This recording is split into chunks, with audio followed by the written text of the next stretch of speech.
let's take you out to the reservation. P&G taking on the Texas City Stingarees, and this was another wild game. Texas City coming in as a pretty decent favorite, 5 points by some, double digits by other publications.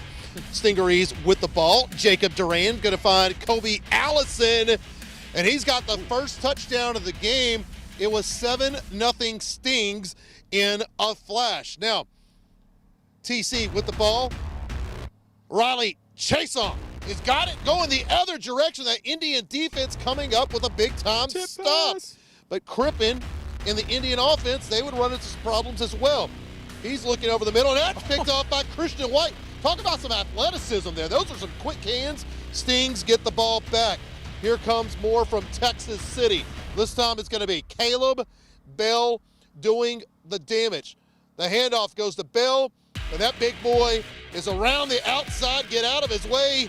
He's inside the pylon for a score. P&G was in some trouble early on in this one, but they would start to fight back. They were trailing 21-0 when Crippen goes to Landon Ganeri for the score, and all of a sudden it's a 21-7 ball game. More from the Indians. This time it's going to be Crippen with another touchdown there. TD for the Indians, and they are right back in this one, but here comes Texas City. Durant going to Kenyon Parker, and he is down. It was 21-14. Texas City at the half.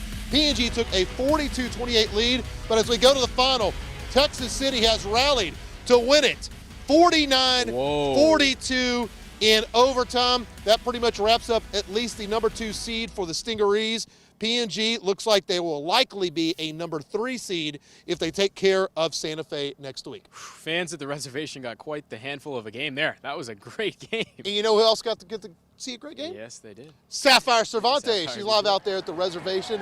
They're trying to wrap up this crazy night out at P&G.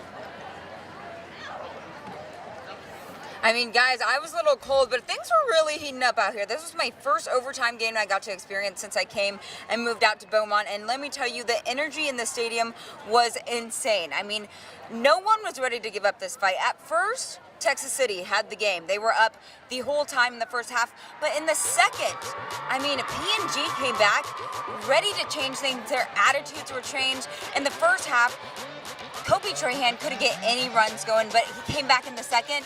He scored a 37-yard touchdown. That gave them enough momentum to come back with another touchdown right after that. And let me tell you, P&G wanted to win this one. They really did, but they just couldn't come out with it in overtime. So Texas City scored first, and P&G just couldn't finish it. But the fans, they really were in it to the end with them. I have to tell you guys, that number 22, Caleb Bell for Texas City, that man's a truck, okay? He was running down, and there was no stopping him. He scored again in the second half, and really, I didn't see any. He saw his place to go. He wanted to get past that goal line, and he was going to get past that goal line. So I really applaud P&G for coming back from half with a totally different attitude, man. They really wanted this game.